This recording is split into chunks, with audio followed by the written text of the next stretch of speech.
Perjalanan Pendidikan Nasional oleh Epifani Dilyatindra, Universitas Islam Sumatera Utara. Di sini saya akan menjelaskan proses pendidikan, yaitu pada masa sebelum kemerdekaan, pada lahirnya Taman Siswa, dan setelah kemerdekaan.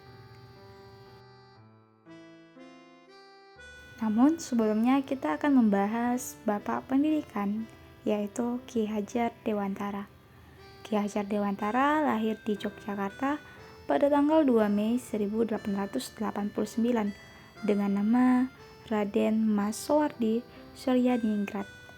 Ki Hajar Dewantara adalah pendiri perguruan Taman Siswa, di mana Taman Siswa adalah suatu lembaga pendidikan yang memberikan kesempatan bagi para pribumi jelata untuk bisa memperoleh hak pendidikan.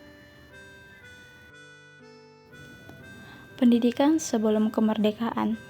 Pada masa sebelum kemerdekaan, pendidikan hanya diperuntukkan oleh kalangan bangsa Eropa, di mana pada tahun 1854 beberapa bupati menginisiasi pendirian sekolah kabupaten yang hanya memiliki calon pegawai.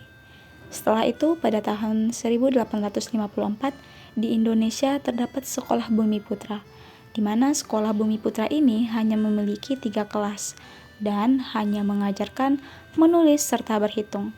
Ini dilakukan oleh para kolonial Belanda agar para penduduk pribumi tidak membahayakan posisi mereka kelak. Lahirnya Taman Siswa. Cikal bakal lahirnya Taman Siswa ini ketika pada tahun 1913 Ki Hajar Dewantara diasingkan ke Belanda. Ini disebabkan atas keberaniannya dalam menentang kolonial Belanda.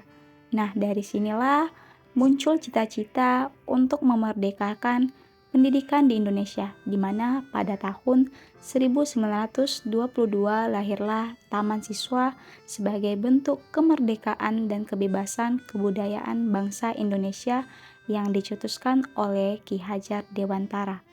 Taman Siswa inilah menjadi gerbang kebebasan dan kebudayaan bangsa karena masyarakat Indonesia dapat merasakan pendidikan. Adapun 3 semboyan yang diciptakan oleh Ki Hajar Dewantara yaitu Tutwuri Handayani, Ing Madya Mangunkorso, dan Ing Ngarso Sungtowada. Pendidikan setelah kemerdekaan.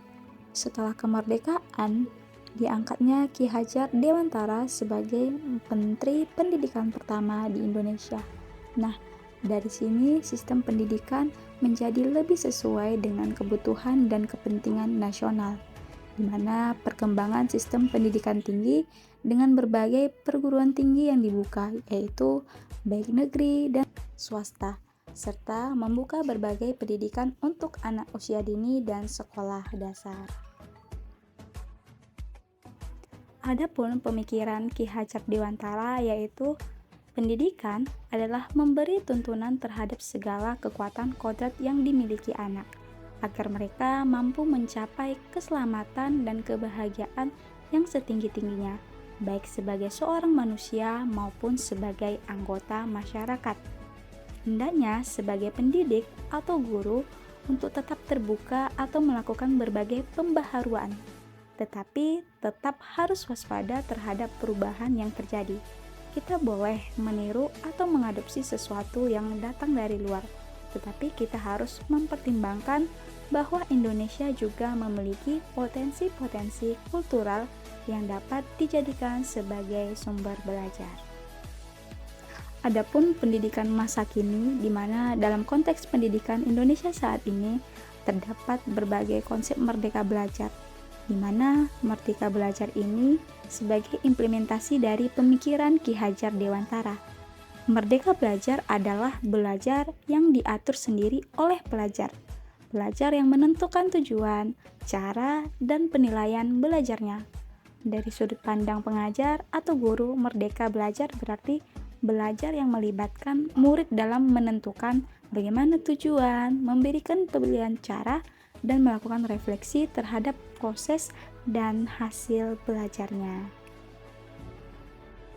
Refleksi yang saya dapati dari topik pertama ini yaitu terkait pemikiran-pemikiran dari Ki Hajar Dewantara, di mana sebelum saya melihat bagaimana pemikiran-pemikiran Ki Hajar Dewantara, saya kurang memahami lebih mendalam terkait kebutuhan setiap siswa. Namun, sesudah saya melihat apa saja pemikiran-pemikiran Ki Hajar Dewantara tentang pendidikan yang ada di Indonesia, saya memahami pentingnya kebutuhan setiap siswa dengan berbagai minat, bakat, karakter, dan keunikan yang berbeda-beda, sehingga saya menyadari pentingnya memberi kebebasan atau kemerdekaan untuk memilih bagaimana cara yang mereka sukai untuk mengembangkan potensi kodratnya.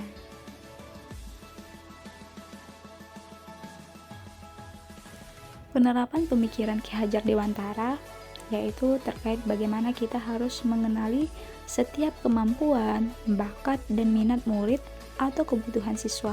Yang kedua, sebagai seorang pendidik, kita harus menyesuaikan bagaimana pembelajaran dengan kebutuhan para siswa dan memberi kebebasan atau kemerdekaan untuk mereka dapat memilih cara mana yang mereka sukai untuk mengembangkan masing-masing potensi yang mereka miliki di dalam dirinya.